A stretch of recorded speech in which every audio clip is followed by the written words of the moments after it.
Let's move to another story. It's been making waves for a very long time. That has to do with the production of rice. Well, rice farmers are complaining that they have enough in stock, but people are not buying. The market is not responding to the purchase. So no patronage and all that. They are keeping their paddy rice in there, and they are crying about the situation. Let's take you to Adelakope, where residents in the rice farming space are crying. They are worried about the lack of market access. Let's bring you that report, filed by Ni Aikwe Ukain. Rice farmers at Adelakope in Somanya are lamenting the lack of market access for their produce, despite insisting they have the capacity to meet Ghana's annual rice demand if given the necessary government support. According to the farmers, the persistent preference for imported rice has left tons of paddy rice unsold, with large quantities at risk of deterioration. They note that because local traders are struggling to sell Ghana-grown rice, they are unable to continue purchasing from farmers, creating a dire cycle of low sales and rising post-harvest losses. The concerns were raised when Parliamentary Committee on Environment, Science and Technology, together with the Climate Change Caucus, visited the rice farmers in the area. The farmers stressed that the increasing appetite for foreign rice is threatening the sustainability of local rice production. I think locally we have farmers who are ready to produce the local rice for us. And now we sold our rice. They have not paid us yet. The complaint we are getting is that the foreign one we have here, the price has gone down. So we are rather buying that one. And now we need the money to go for the minor one. Yet the money didn't come. If they should put a stop to that one, I think we all patronize our locally produced rice. Typical example, we are talking about, always talking about school feeding. And the rice they cook for the children is all the foreign rice. When we have our local one. And to me, I've tasted that one, and I realized that our local one is better than that one.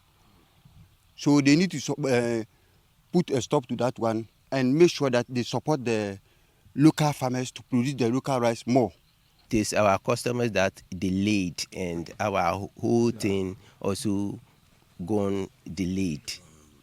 So as I harvested now, no buyer, and I can't get enough money. It means I'm not able to do it this season. The sack now, it costs 600 cedis. As I've harvested 3 acres, we blew inside. We didn't measure yet. It's on the platform, so I can't tell you the actual this thing that I get. Wow. I'm sure it will be like 70 bags, which is 50 kg times 70. Yeah. The farmers appealed to government for logistical and market support to enhance production and guarantee sales. At times when you buy the local rice, you see stones and some things in it. So that's making the consumers not to buy.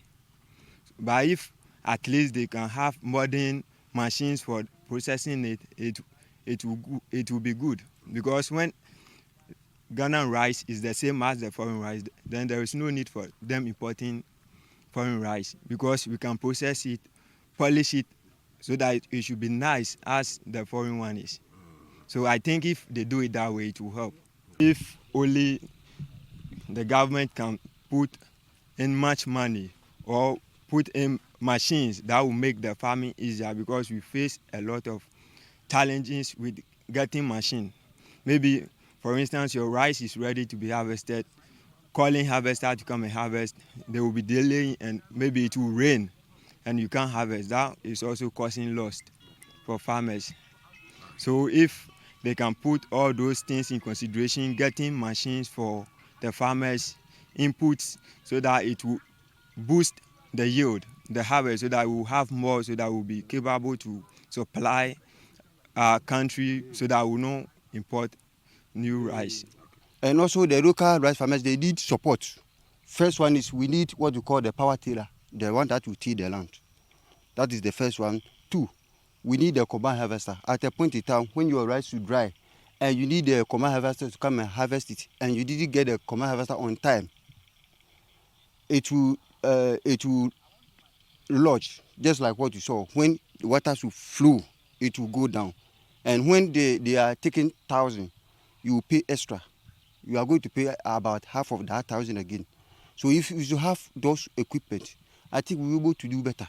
A member of the committee, Dixon Tredia, urged government to introduce measures to reduce methane emissions associated with rice farming as part of national efforts to combat climate change. We need a rice as an important measure of our food security drive.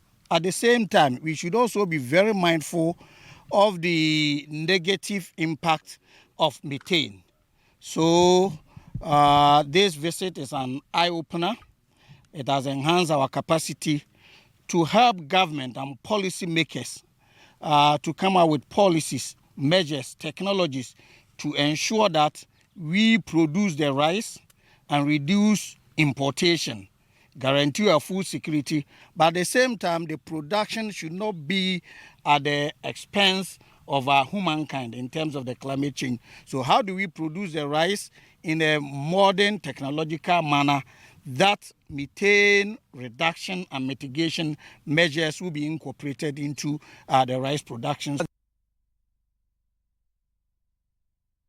So farmers at Adelakope are complaining. Well, we have on the line Emmanuel Arthur, who is the head of corporate affairs at the National Food Buffer Stock Company Limited. Good morning, sir. Hello, Emmanuel. Hi. I trust you're doing well, sir. Yes, I'm fine, thank you. First of all, has this come to your attention, the recent calls or concerns raised by rice farmers that we have a lot, you are not buying? Has it come to your attention? Sure. So, good morning once again. It has. In fact, we ourselves, we had anticipated something like that. And so, beginning of the year, we try to get ourselves prepared for it. But you know, what has been our problem has been funding. One of our main mandates for setting this company was to keep a food reserve for the nation. But over the years, successive governments have not been forthcoming with funding for that purpose. Then, fortunately for us, the current government came in and indicated the readiness to support. And not long ago, they made available 100 million cedis for us for that purpose. In preparation for that, I think the farmers and the stakeholders would have realized we placed some adverts in the graphic, seeking to recruit aggregators who are going to help us get to these rural communities and engage in the mobilization or mopping up of the excess grain. So the process has started. I think at our press conference on Friday at the ministry, we showed photos of some trucks and grains that have come to our warehouses, particularly in the Ashanti region. So it has come to our attention, and then we are on the field getting the mop-up done. We also understand, well, what some of the farmers indicated. Maybe you would want to also clear the air for us. They said you are buying the foreign rice for the various schools, or that is what the schools are depending on now. For that reason, their rice or their produce are in the various warehouses and you are not purchasing them. Is that the case? No. That can't be. It is not true. So there are two separate things. The rice, we are buying rice for the schools. So that it has a different arrangement, which is the free SHS arrangement that is funded by the Ministry of Education, because the schools belong to the Ministry of Education. Now, the food reserve is solely funded by the ministry, by the government of Ghana through the Ministry of Food and Agriculture. So they are two separate things. We are buying Ghanaian grown rice, and for emphasis, we even try to indicate to our aggregators that we want the produce from the just ended the farm season, and then the one before. So we are not buying foreign rice to keep. No, not at all. All right. So what do you think is the problem, or what do you think is the contributing factor to the lack of market access, as the farmers cry? So it's been market access and funding. But when we got the 100 million at first, in fact, if I can't disclose to you, there was a budget we submitted to government on this, but we didn't get that kind of money. So government indicated that for a start, they're going to make 100 million to us. So we had to make do with it. So we stepped on the field trying to buy.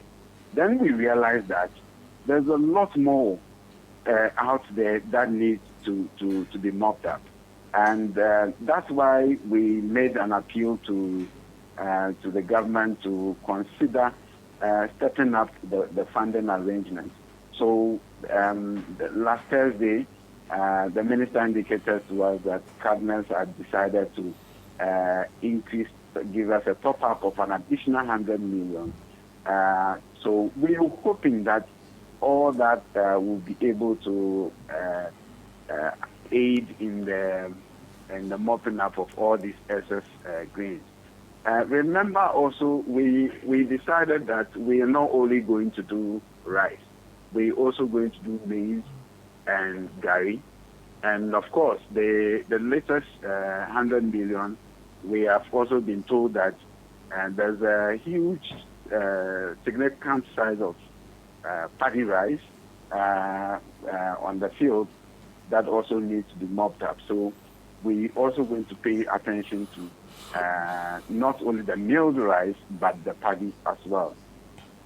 And of course, since you are making arrangements to sort of buy from these rice farmers, have you begun anything like engaging them so that they'll know what really you are doing to address their concerns, and also to what they've toiled for, so that at least it can be bought?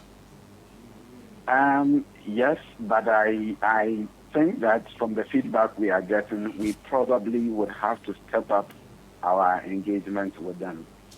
We have community engagement officers that we deploy to especially the farming communities. But I think we would have to do a lot more so that they will know what to do, and then how the whole process is going to work, because they are the center of everything that we're going to do. So we cannot do everything without them. So before you go, I just want a little clarification. So currently you've received 200 million Ghana cedis, right? Is that it? Well, we have 100 million at hand, and we have just been promised an additional 100 million. So government has promised you additional 100 million Ghana cedis to buy the rice, not only rice, but maize and other gari as well? Yes. Okay, so we are waiting for the 100 million. That will be 200 million Ghana cedis for the farmers, I guess. Sure. Thank you so much, Emmanuel. Emmanuel Arthur is the head of corporate affairs at the National Buffer Stock Company Limited. Yeah, corporate affairs, Emmanuel Arthur. We are grateful. At least you've told us what the government is doing about this. 200 million Ghana cedis should go a long way to clear what we are seeing in the system, food glut, be it rice, maize, or gari, at least so that the farmers will heave a sigh of relief. It wouldn't be that they are toiling, they are going to farm every now and then, they are breaking their backs and all that, and the government is not buying from them. I think it's a step in the right direction. It's a good news from the National Food Buffer Stock Company. Anyway, this is how we end issues within our communities.